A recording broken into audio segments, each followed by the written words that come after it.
तो कल मैंने आपको श्री कृष्ण भगवान और बलराम जी अक्रूर के घर गए थे। उनका वहां उन्होंने जो भी उनकी इच्छा थी उन्होंने भगवान से बातचीत की, कुब्जा और अक्रूर जी घर। और वहां से आने के बाद भगवान अक्रूर जी से कहते हैं कि आप हस्तिनापुर जाइए, वहां पर धृतराष्ट्र महाराज राज्य कर रहे हैं, उनको जाकर के कुछ आप समझ आइए, क्योंकि उनका जो लड़का दुर्योधन है बहुत आताताई है, तो कुछ समय आ जाए तो ठीक बात होगी। इस तरह से भगवान श्री कृष्ण ने अक्रूर जी को हस्तिनापुर भेज दिया, जहां पर धृतराष्ट्र का राज्य था। इसके बाद जरासंध से युद्ध और द्वारकापुरी के निर्माण के बारे में आपको आज संक्षिप्त में कहानी सुना रहा हूं, ध्यान से सुनना। तो सुखदेव जी कहते हैं कि भरत वंश शिरोमणि परीक्षित कंस की दो रानियां थीं, अस्थि और प्राप्ति। पति को मृत्यु से उन्हें बड़ा दुख हुआ और वे अपने पिता की राजधानी चली आईं। और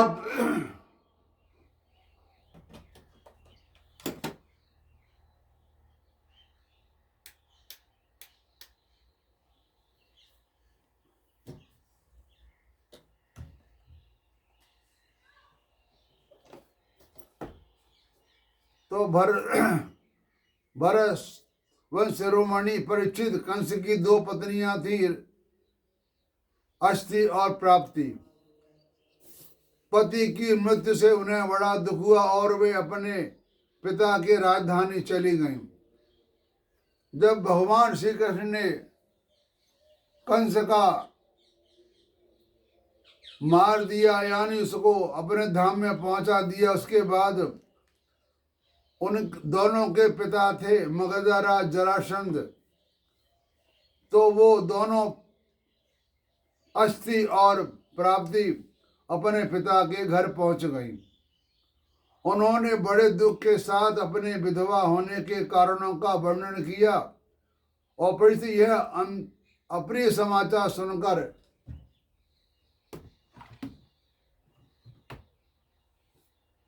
पहले तो यह अप्रिय समाचार का पहले जरासंध को बड़ा शोक हुआ, परंतु पीछे वह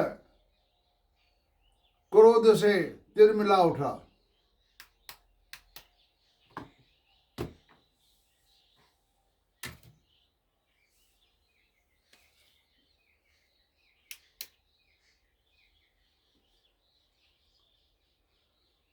उसने यह निश्चय करके कि मैं पृथ्वी पर एक भी यदुवंशी को नहीं रहने दूंगा, युद्ध की बहुत बड़ी तैयारी की और 23 अछौड़ी सेना के साथ यदुवंशियों की राजधानी मथुरा को चारों ओर से घेर लिया।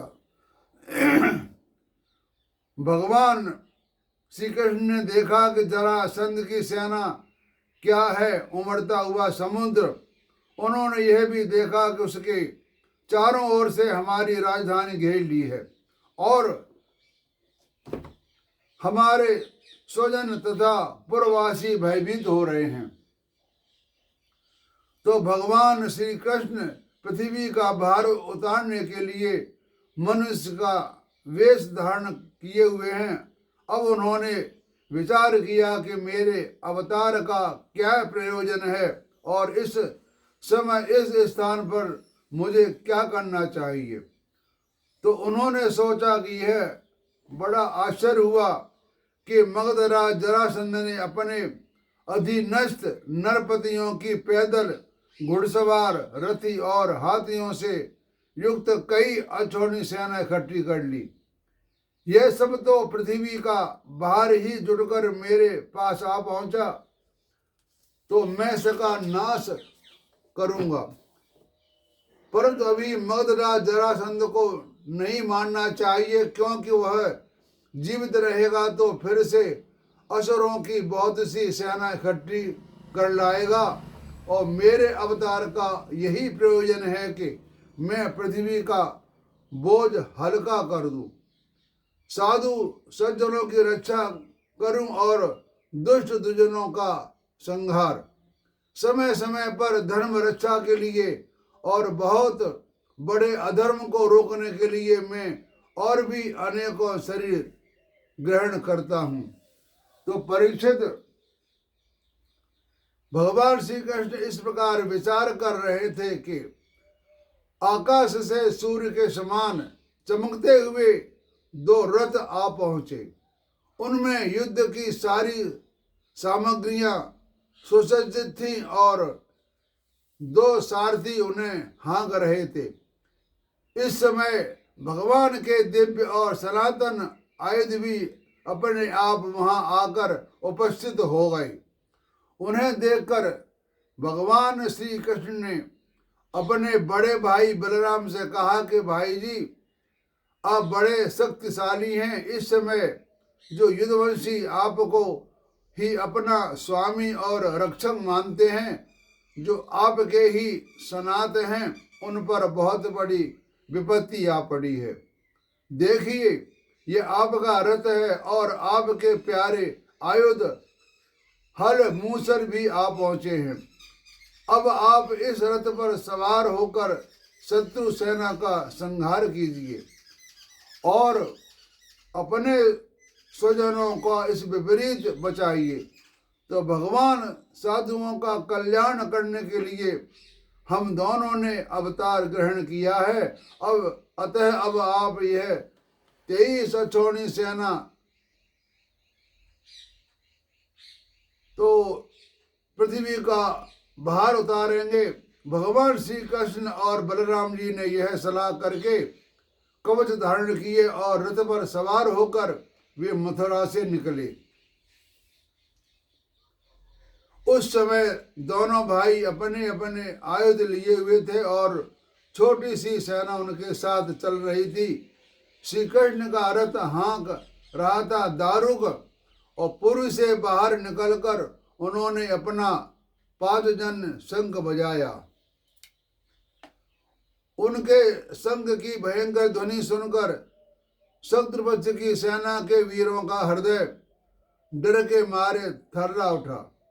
उन्हें देखकर मगधराज जरासंध ने कहा कि पुरुषोत्तम कृष्ण, तू तो अभी निरा बच्चा है, अकेले तो साथ लड़ने में मुझे लाज लग रही है। इतने दिनों तक तू न जाने कहाँ छिपा फिरता था। तू तो अपनी मामा का हत्यारा है, इसलिए मैं तेरे साथ युद्ध नहीं लड़ सकता। मेरे जो सामने से भागा बलराम, ये तेरे चित्त में यह श्रद्धा हो कि युद्ध में मरने पर स्वर्ग मिलता है, तो तू आ हिम्मत बांधकर मुझसे लड़। मेरे बाण से छिंड मिंड हुए शरीर की यहाँ छोड़कर स्वर्ग जा, अथवा ये तुझमें शक्ति हो तो मुझे भी मार डाल। तो भगवान श्री कृष्ण ने कहा,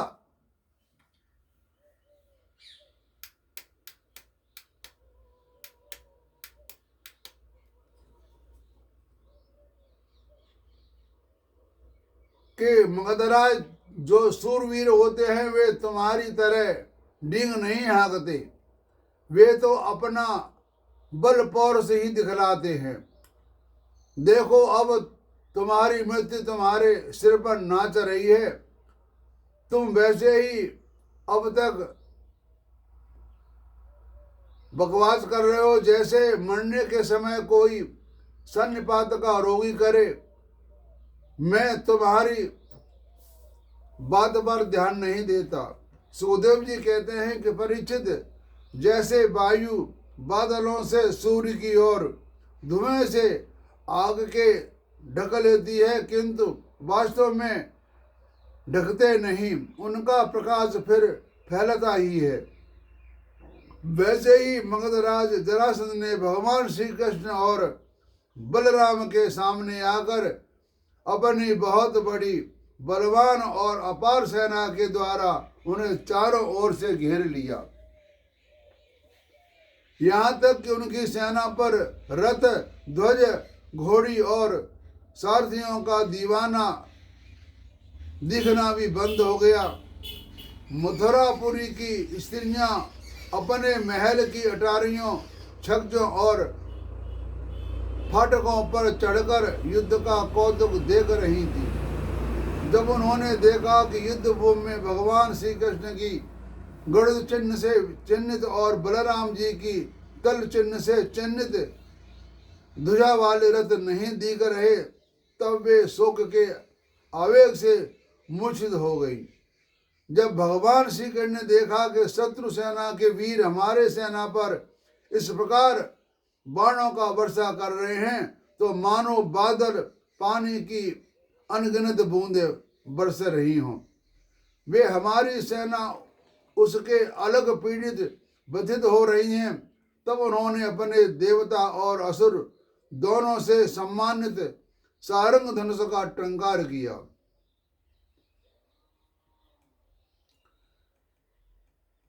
मतलब तब उन्होंने अपने देवता और असुर दोनों से सम्मानित सारंग धनुष का टंकार किया। इसके बाद वे तरकस में बाण निकालने, उन्हें धनुष पर चढ़ाने और धनुष की डोरी खींचकर झुंड के झुंड बाण छोड़ने लगे। उस समय उनका वह धनुष इतनी फुर्ती से घूम रहा था मानो कोई बड़े वेग से घूम रहा हो। इस प्रकार भगवान श्री कृष्ण जरासंध की चतुरंगिणी हाथी, घोड़े, रथ और पैदल सेना का संहार करने लगे। इतने बहुत से हाथियों के सिर फट गए और वे मर मर कर गिरने लगे। बाणों की बौछार से अनेकों घोड़ों से सिर धड़ से अलग हो गए। घोड़े, ध्वजा, सारथी और रथियों को नष्ट हो जाने से बहुत से रथ बेकाम हो गए। पैदल सेना की बाहें, जांघें और सिर आदि अंग प्रत्यंग कट कर गिर गए।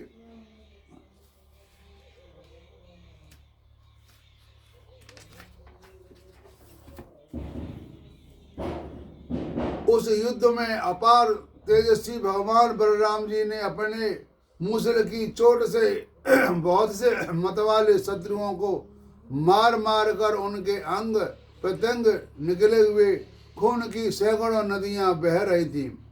कहीं मनुष्य कट रहे हैं तो कहीं हाथी और कहीं घोड़े झटपटा रहे थे। उन नदियों में से मनुष्य की भुजाएं और सांपों के समान जान पड़ती थी। सिर इस प्रकार मानो कछुओं की भीड़ लग गई हो। मरे हुए हाथी दीप जैसे और घोड़े ग्राहों के समान जान पड़ते। हाथ और जांघें मछलियों की तरह, मनुष्यों के केस सेवा के समान, धनुष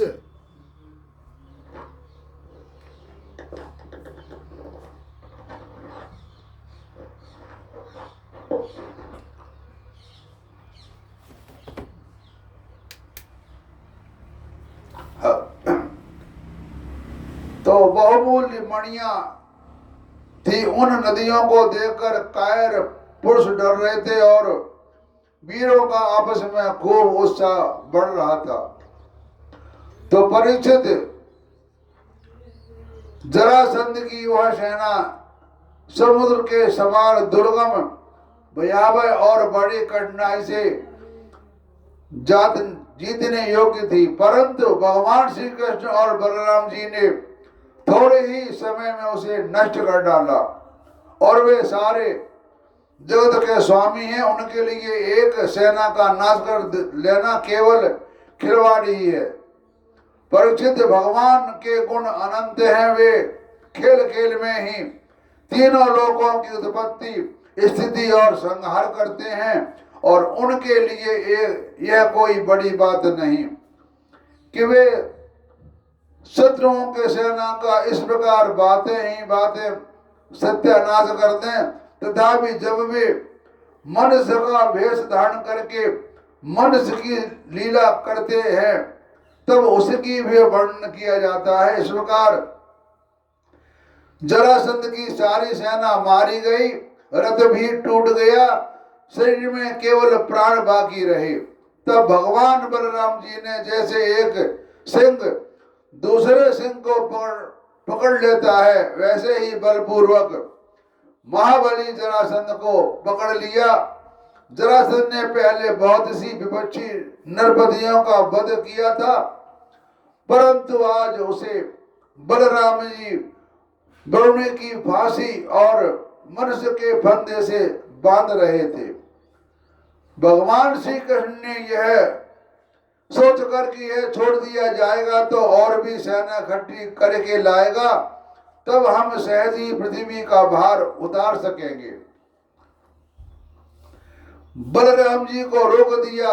बड़े बड़े सूरवीर जरासंध का सम्मान करते थे, इसलिए उसे इस बात पर बड़ी लज्जा मालूम हुई कि मुझे श्री कृष्ण और बलराम ने दया करके दीन की भांति छोड़ दिया है। अब उसने तपस्या करने का निश्चय किया, परंतु रास्ते में उसके साथी नरपतियों ने बहुत समझ आया कि राजन यदुवंशियों को क्या रखा है, वे आपके बिल्कुल ही पराजित नहीं कर सकते। आपको प्रारब्ध का वश ही नीच देखना पड़ा है। उन लोगों ने भगवान की इच्छा फिर विजय प्राप्त करने की आशा आदि बदलाकर तथा लौकिक दृष्टांत एवं युक्तियां दे देकर यह बात समझा दी कि आपको तपस्या नहीं करनी चाहिए। परीक्षित, उस समय मगधराज जरासंध की सारी सेना मर चुकी थी, तो भगवान बलराम जी ने उपेक्षा पूर्वक उसे छोड़ दिया था। इसके बाद वह उदास होकर अपने देश मगध को चला गया। तो परीक्षित, भगवान श्री कृष्ण की सेना में किसी का बाल भी बांका न हुआ और उन्होंने जरासंध के 23 चौड़ी सेना पर जो समुद्र के समान थी सहज ही विजय प्राप्त कर ली।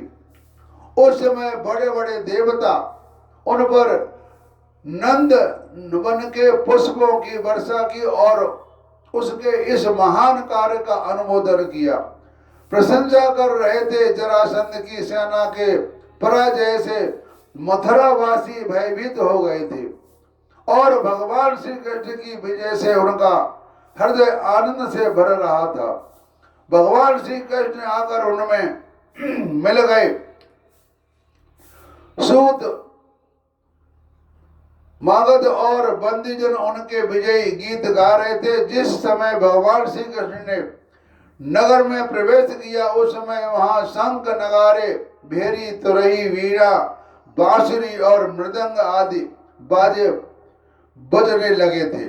मथुरा की एक एक सड़क और गली में छिड़काव कर दिया गया था। चारों ओर हंसते खेलते नागरिकों को चहल पहल थी।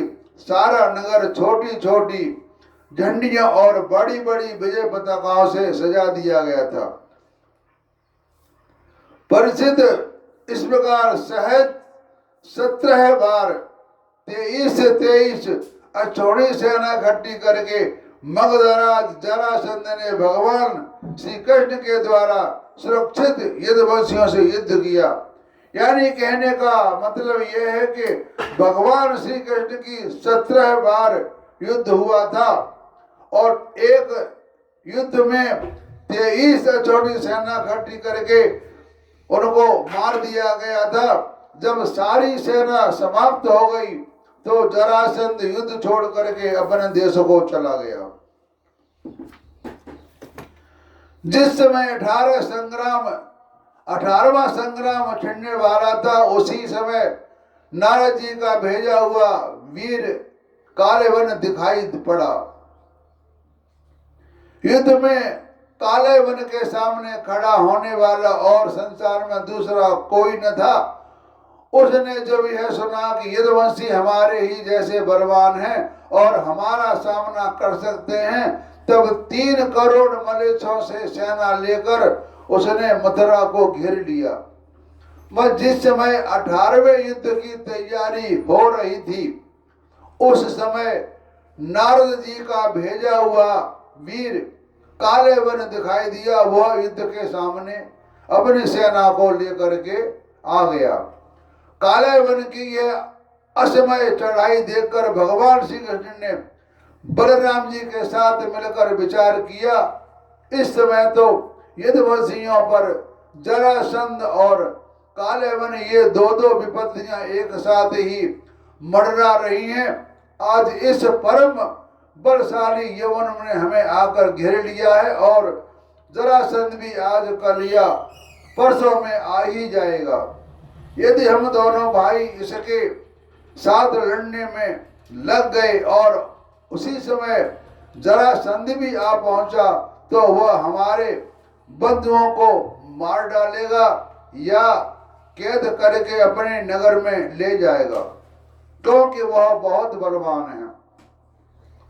इसलिए आज हम लोग एक ऐसा दुर्ग, ऐसा किला बनाएंगे जिसमें किसी भी मनुष्य का प्रवेश करना अत्यंत कठिन होगा। अपने स्वजन संबंधियों को उसी किले में पहुंचाकर फिर इस यवन का वध कराएंगे। बलराम जी ने इस प्रकार सलाह करके भगवान श्री कृष्ण ने समुद्र के भीतर एक ऐसा दुर्गम नगर बनवाया जिसमें सभी वस्तुएं अद्भुत थी और उस नगर की लंबाई चौड़ाई 48 कोस की थी। उस नगर की एक एक वस्तु में विश्वकर्मा का विज्ञान और शिल्पकला की निपुणता प्रकट होती थी।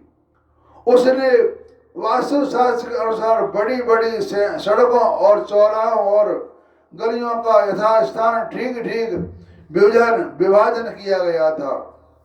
देखो, हमारा शास्त्र बताते हैं कि द्वापर के अंत में जब यह युद्ध हो रहा था, तो उस समय हमने भी, हमारे भारतवंशियों ने समुद्र में भी एक किला बनाया था। वह नगर ऐसे ऐसे सुंदर उद्यानों और विचित्र विचित्र उपवनों से युक्त था जिनमें देवताओं के वृक्ष और लताएं लहराती रहती थी।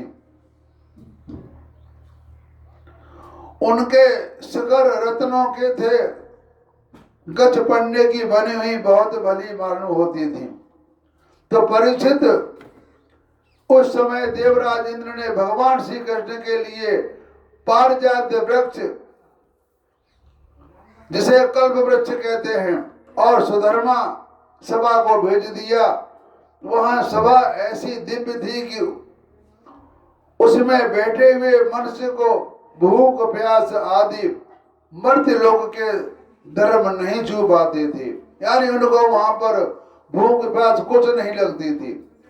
बौर जी ने ऐसे बहुत से श्वेत घोड़े भेज दिए जिनका एक एक कान श्याम वर्ण का था और जिनकी चाल मन के समान तेज थी। इतने तेज दौड़ते थे जैसे हमारा मन भागता है।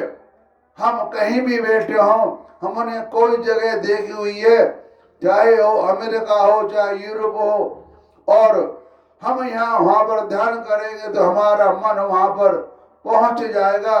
ऐसे ही घोड़े बौर जी के दिए हुए थे कि वो मन की तरह तेज भागते थे। मन किया और वो वहां पहुंच गए।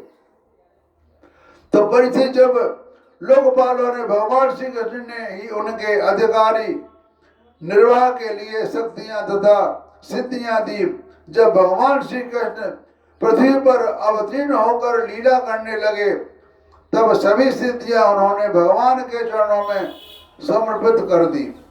भगवान श्री कृष्ण ने अपना सारा स्वजन संबंधियों की अपनी अचिंत्य महाशक्ति के योग माया के द्वारा द्वारका में पहुंचा दिया। शेष प्रजा की रक्षा के लिए बलराम जी को मथुरा में रख दिया और उनसे सलाह लेकर गले में कमलों की माला पहने बिना कोई अस्त्र शस्त्र लिए स्वयं नगर के बड़े दरवाजे से बाहर निकल आए। यानी भगवान ने बलराम जी को मथुरा में भेज दिया और सलाह लेकर गले में कमलों की माला पहने बिना कोई अस्त्र शस्त्र लिए स्वयं नगर में बड़े दरवाजे पर बाहर निकल आए। तो सुखदेव जी कहते हैं कि प्रिय परीक्षित, जिस समय भगवान श्री कृष्ण मथुरा नगर के मुख्य द्वार से निकले उस समय ऐसा मालूम पड़ा मानो पूर्व दिशा से चंद्रोदय हो रहा हो। उनका श्यामल शरीर अत्यंत ही दर्शनीय था। उस पर रेशमी पीतांबर की छटा निराली थी। वक्ष स्थल पर स्वर्ण के रूप में श्री वत्स चिन्ह शोभा पा रहा था। ये जो श्री वत्स चिन्ह का बार बार जिक्र आता है उसका मतलब ये होता है श्री वत्स चिन्ह एक खास उनके अंदर, हृदय के अंदर, मन के अंदर पावर होती है जिससे वह सभी कुछ कर सकता है। एक अलौकिक शक्ति को श्री वत्स चिन्ह कहते हैं। ये बड़े बड़े महापुरुष या अवतारी पुरुष में ही पाया जाता है।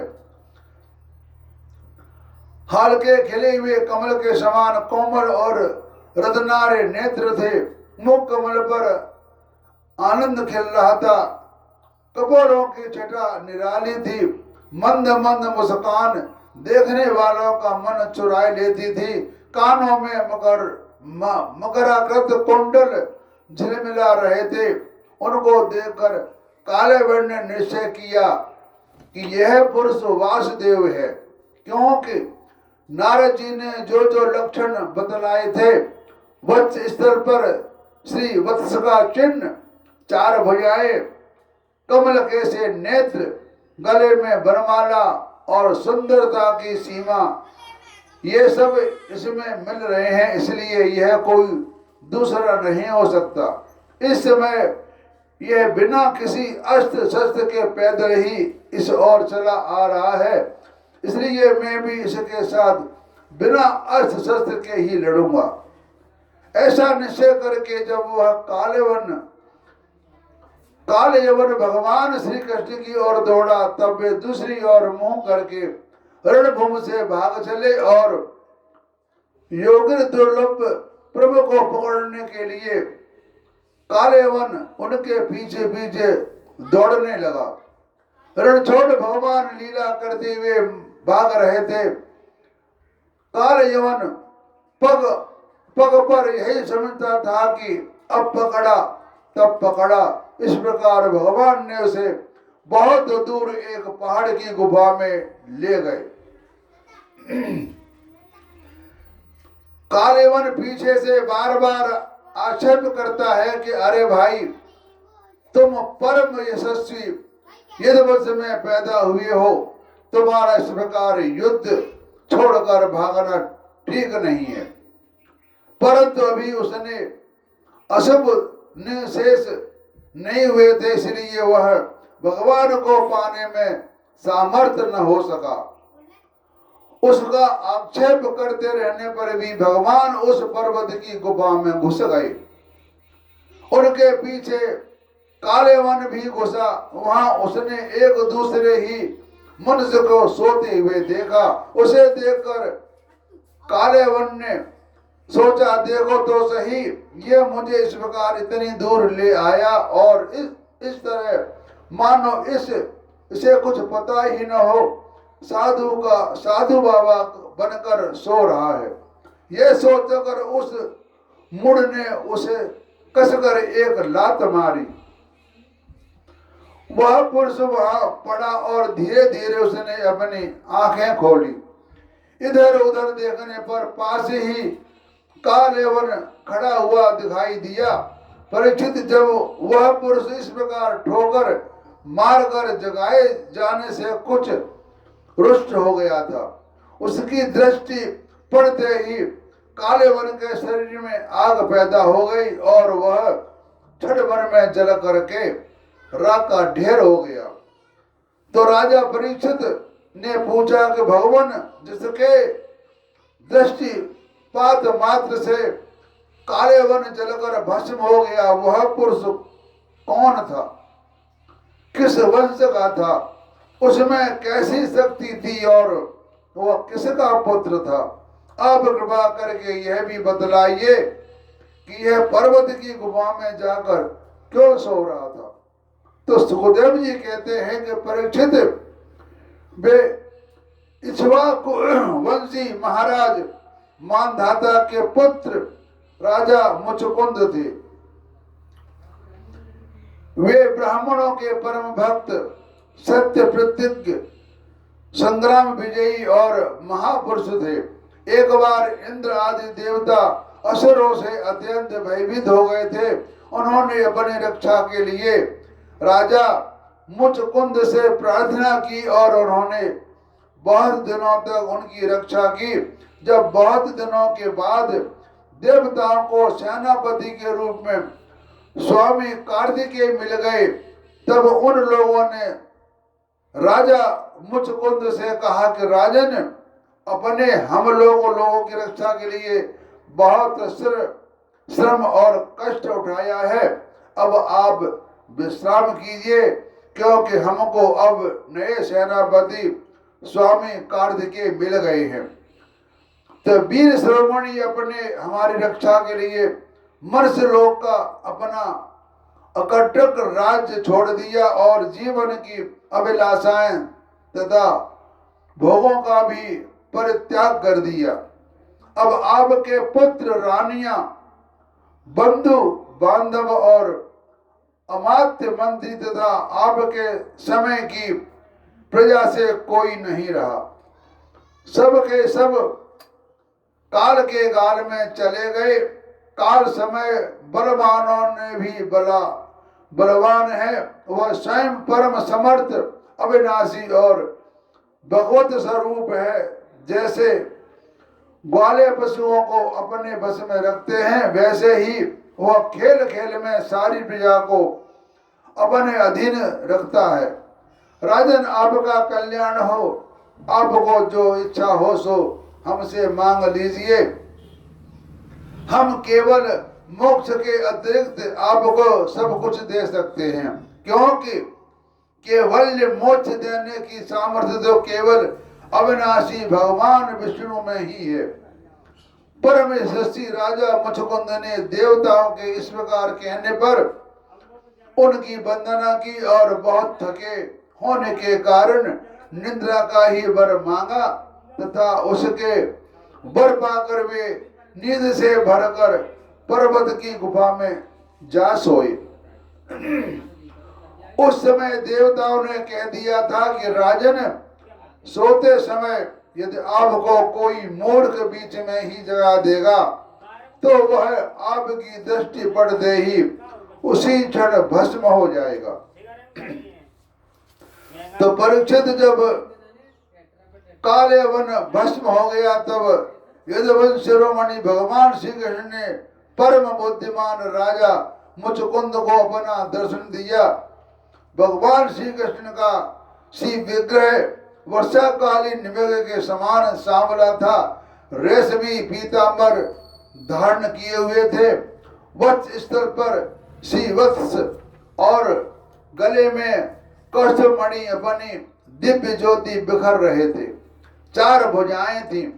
वैजयंती माला अलग ही घुटनों तक लटक रही थी। मुख कमल पर अत्यंत सुंदर और प्रसन्नता से खिला हुआ था।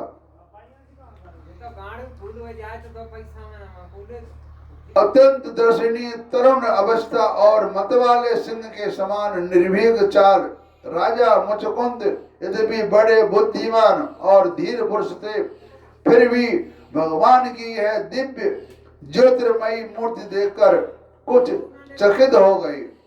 उनके तेज से हाथ प्रतिभ हो सकभका गए और भगवान अपने तेज से दुर्सर जान पड़ते थे। राजा को तनिक संकित होकर पूछा। राजा मुचकुंद ने कहा कि आप कौन हैं? इस कांटों से भरी हुए जंगल में आप कमल के समान कोमल चरणों से क्यों विचर रहे हैं और इस पर्वत की गुफा में ही पधारने का क्या प्रयोजन था? क्या आप समस्त तेजस्वी के मूर्तिमान तेज अथवा भगवान अग्निदेव तो हैं, या सूर्य हैं, या चंद्रमा हैं, या इंद्र हैं? मैं तो ऐसा समझता हूं कि आप देवताओं के आराध्य देव ब्रह्मा, विष्णु तथा शंकर इन तीनों में से एक है, क्योंकि जैसे श्रेष्ठ दीपक अंधेरों को दूर कर देता है, वैसे ही आप अपनी अंग कांति से इस गुफा में अंधेरा भगा रहे हैं। यदि आपको रुचे तो हमें अपना जन्म कर्म और बतलाइए, क्योंकि हम सब हृदय के उसे सुनने के इच्छुक हैं। जब भगवान अपना स्वरूप दिखाते हैं तो जहाँ पर भगवान खड़े होते हैं वहां पर उनसे बड़ा एक विचित्र तेज निकलता है। उस तेज को हम देख नहीं सकते, इतना तेज होता है कि हमारी आंखें बंद हो जाती हैं।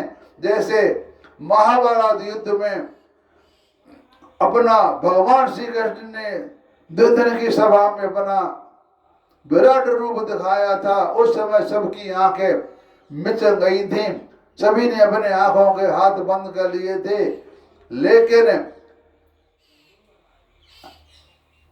और लोग अचंभे में रह गए थे। तो ऐसा इनका भगवान का तेज है कि इनके तेज के सामने हमारी आंखें बंद हो जाती हैं। सिर्फ विदुर महाराज की आंखें नहीं मिची थी। यदि आप हमारे बारे में पूछे तो इक्ष्वाकुवंशी क्षत्रिय हैं। मेरा नाम है मुचकुंद और प्रभु मैं युवराजनंदन महाराज मानधाता का पुत्र हूँ। बहुत दिनों तक जागते रहने के कारण मैं थक गया था। निद्रा से मेरी समस्त इंद्रियों की शक्ति छीन ली थी और उन्हें बेकार कर दिया था। इसी से मैं इस निर्जन स्थान में निर्द्वंद सो रहा था। अभी अभी किसी ने मुझे जगा दिया और अवश्य उसके पापों ने उसे जलाकर भस्म कर दिया। इसके बाद शत्रुओं के नाश करने वाले परम सुंदर आपने मुझे दर्शन दिया। आप समस्त प्राणियों के माननीय हैं। आपके परम दिव्य और असह्य तेज से मेरी शक्ति भी खो गई। मैं आपको बहुत देर तक देख भी नहीं सकता। जब राजा मुचकुंद ने इस प्रकार कहा तब समस्त प्राणियों के जीवनदाता भगवान श्री कृष्ण ने हंसते हुए मृदु ध्वनि के समान गंभीर वाणी से बोले, प्रिय मुचकुंद, मेरे हजारों जन्म कर्म और नाम हैं, वे अनंत है, इसलिए मैं भी उनकी गिनती करके नहीं बतला सकता। यह संभव है कि कोई पुरुष अपने अनेक जन्मों में पृथ्वी के छोटे छोटे धूल कणों की गिनती कर डाले, परंतु मेरा जन्म गुण कर्म और नामों को कोई कभी किसी प्रकार गिनती नहीं कर सकता। जो कहते हैं कि 84 लाख योनि है, तो वो बात ठीक है, कहा है, लेकिन भगवान ने यहाँ पर यह कहा है कि मेरे किसी भी बारे में कोई न लोगों की गिनती है, न मेरे नाम की गिनती है, न मेरी गिनती है। मैं अनंत हूँ, मेरी कथाएं अनंत हैं। कोई कथा कहता है तो उसमें आप शंका न करें, क्योंकि हमारे महापुरुषों का कुछ मत या अर्थ थोड़ा भिन्न हो जाता है, उसमें अंतर आ जाता है, लेकिन बात तो सब एक ही है, किसी में कोई अंतर नहीं है। हमको किसी प्रकार की कोई शंका नहीं करनी चाहिए। पहले ब्रह्मा जी ने मुझसे धर्म की रक्षा और पृथ्वी का भार बने हुए असुरों का संहार करने के लिए प्रार्थना की थी। उन्हीं की प्रार्थना से मैंने यदुवंश में वसुदेव जी के यहाँ अवतार ग्रहण किया है। अब मैं वसुदेव जी का पुत्र हूँ, इसलिए लोग मुझे वासुदेव कहते हैं। अब तक मैं काल नेम असुर का जो कंस के रूप में पैदा हुआ था, तब प्रलंब आदि अनोखों साधु द्रोहों असुरों का संहार कर चुका हूं। यह काल यवन था जो मेरी ही प्रेरणा से तुम्हारी तीक्ष्ण दृष्टि पड़ते ही भस्म हो गया। वही मैं तुम पर कृपा करने के लिए इस गुफा में आया हूं। तुम पहले मेरे बहुत आराधना की है और मैं हूं भक्त वत्सल। तो सुखदेव जी कहते हैं कि जब भगवान श्री कृष्ण ने इस प्रकार कहा, तब राजा मुचकुंद को वृद्ध गर्ग का यह कथन याद आ गया कि यदुवंश में भगवान अवतीर्ण होने वाले हैं। वे जान गए कि ये स्वयं भगवान नारायण हैं। आनंद से भरकर उन्होंने भगवान के चरणों में प्रणाम किया और इस प्रकार स्तुति करने लगे। तो भगवान ने उनकी बहुत स्तुति की। मुचकुंद ने कहा, प्रभु जगत के प्राणी आपकी माया से अत्यंत मोहित हो रहे हैं। वे आपसे विमुख होकर अनर्थ में ही वैसे फंसे रहते हैं और आपका भजन नहीं करते। वे सुख के लिए घर गृहस्थी के उन झंझटों में फंस जाते हैं जो सारे दुखों का मूल कारण है। जो आदमी ठीक है अपने बच्चों को पालता है, लेकिन जो उनमें फंस जाता है, भक्ति नहीं करता, राम का नाम नहीं लेता, वह उसका दुखों का कारण है। क्योंकि गृहस्थी का पालन करो और भगवान का नाम भी लेते रहो। इस पाप रूप संसार से सर्वथा यह भूमि अत्यंत पवित्र कर्म भूमि है। इसमें मनुष्य का जन्म होना अत्यंत दुर्लभ है। मनुष्य के जन्म के लिए देवता भी तरसते हैं। इसलिए मनुष्य जीवन अनमोल है। इसको बेकार मत जाने दो, इसका कुछ लाभ उठा लो और परम सौभाग्य और भगवान की अहेतुक कृपा से उसे अनायास ही प्राप्त करके भी अपनी मति गति असत्य संसार में ही लगा देते हैं और तुच्छ विषय भोग के लिए ही सारा प्रयत्न करते हुए गर्भगृहस्थी के अंधेरे कुएं में पड़े रहते हैं और भगवान के चरण कमलों की उपासना नहीं करते, भजन नहीं करते। वे तो ठीक ठीक उस पशु के समान हैं जो तुच्छ तृण के लोभ से अंधेरे कुएं में गिर जाता है। भगवान, मैं राजा था, राजलक्ष्मी के मद से मैं मदवाला हो रहा था। इस मरने वाले शरीर को तो ही मैं आत्मा अपना स्वरूप समझ रहा था और राजकुमार, रानी, खजाना तथा पृथ्वी के लोभ मोह में ही फंसा हुआ था। यह मुचकुंद भगवान श्री कृष्ण को अपनी कथा बता रहे हैं कि मैं कैसे फंसा गृहस्थी में। वो अपनी सारी कहानी बता रहा है। उन वस्तुओं को चिंता दिन रात मेरे गले लगे रहती थी। इस प्रकार में जीवन का वह अमूल्य समय बिल्कुल निष्फल बेकार चला गया। जो शरीर प्रत्यक्ष ही घड़े और भीत के समान मिट्टी का है और दृश्य होने के कारण उन्हीं के सामने अपने से अलग भी है, उसी का मैंने अपना स्वरूप मान लिया और फिर अपने को मान बैठा था नरदेव। इस प्रकार मैंने मंदद होकर आपको भी कुछ समझा ही नहीं। रथ, हाथी, घोड़े और पैदल की चतुरंगनी सेना और सेनापतियों से घर घर में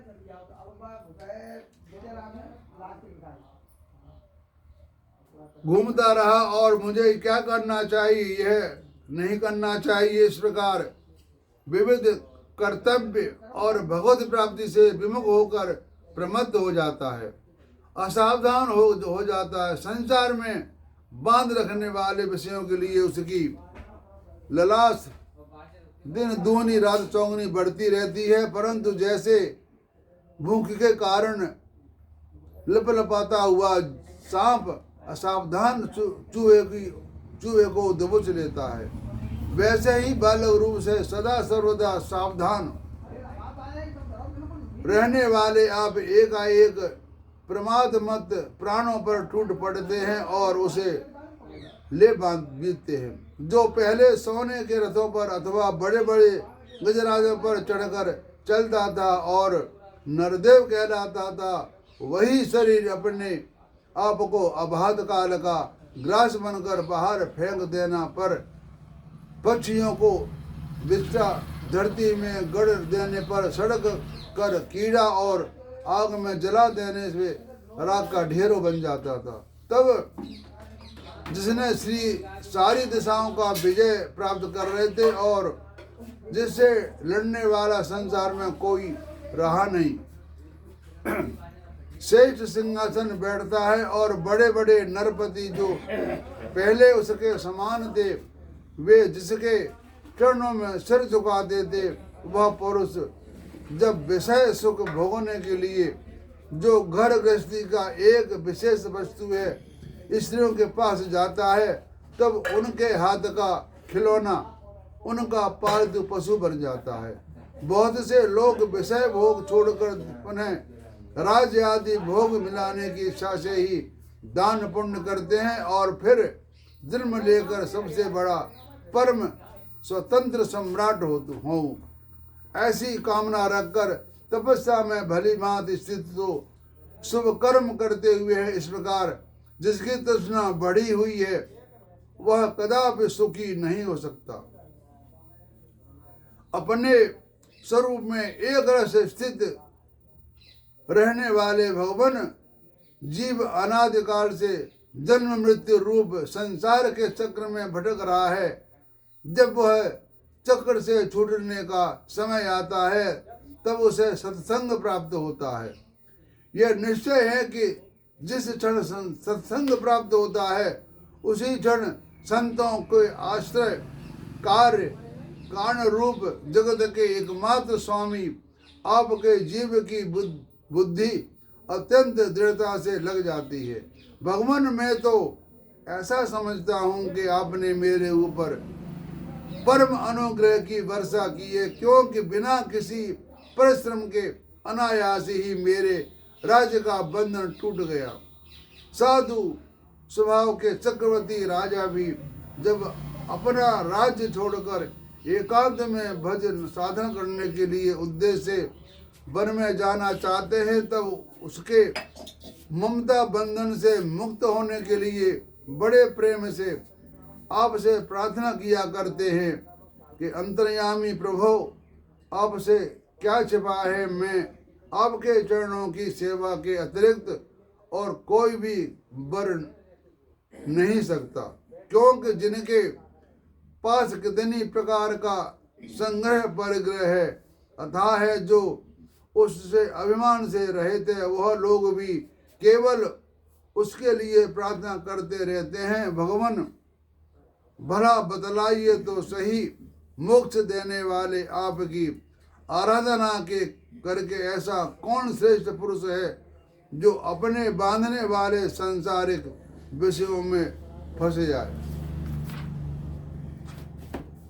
इसलिए प्रभु, मैं सत्य गुण, रजोगुण और तमोगुण संबंध रखने वाली समस्त कामनाओं को छोड़कर केवल माया के लेस मात्र संबंध से रहित गुणों से तीत एक अद्वितीय चित्त स्वरूप परम पुरुष आपकी शरण ग्रहण करता हूँ। भगवान, मैं अनादिकाल से अपने कर्म फलों को भोगते भोगते अत्यंत आर्त हो रहा था, थक गया था। उनकी दुखद ज्वाला रात दिन मुझे जलाती रहती थी। मेरे शत्रु 5 इंद्रिय और 1 मन कभी शांत न होते थे। उनकी विषयों की प्यास बढ़ती ही जा रही थी। कभी किसी प्रकार का एक क्षण के लिए मुझे शांति नहीं मिली और शरणदाता, अब मैं आपके भय, मृत्यु और शोक से रहित चरण कमलों की वंदना करता हूँ। सारे जगत के एकमात्र स्वामी परमात्मन, आप मुझे शरणागत की रक्षा कीजिए। मैं आपकी शरण में पड़ा हुआ हूँ, भगवान मेरी आप रक्षा कीजिए। तो भगवान श्री कृष्ण ने कहा कि सार्वभौम महाराज, तुम्हारी यदि तुम्हारे निश्चय बड़ा ही पवित्र और ऊंची कोटि का है, यद्यपि मैंने तुम्हें बार बार वर देने का प्रलोभन दिया, फिर भी तुम्हारी बुद्धि कामनाओं के अधीन न हुई। मैंने तुम्हें जो वर देने का प्रलोभन दिया था वह केवल तुम्हारी सावधानी की परीक्षा के लिए।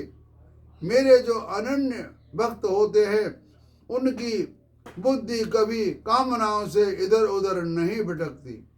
जो लोग मेरे भक्त नहीं होते वे चाहे प्राणायाम आदि के द्वारा अपने मन को बस में करने का कितना ही उपाय कर ले, उनकी वासनाएं क्षीण नहीं होती और राजन उनका मन फिर से विषयों के लिए मचल पड़ता है।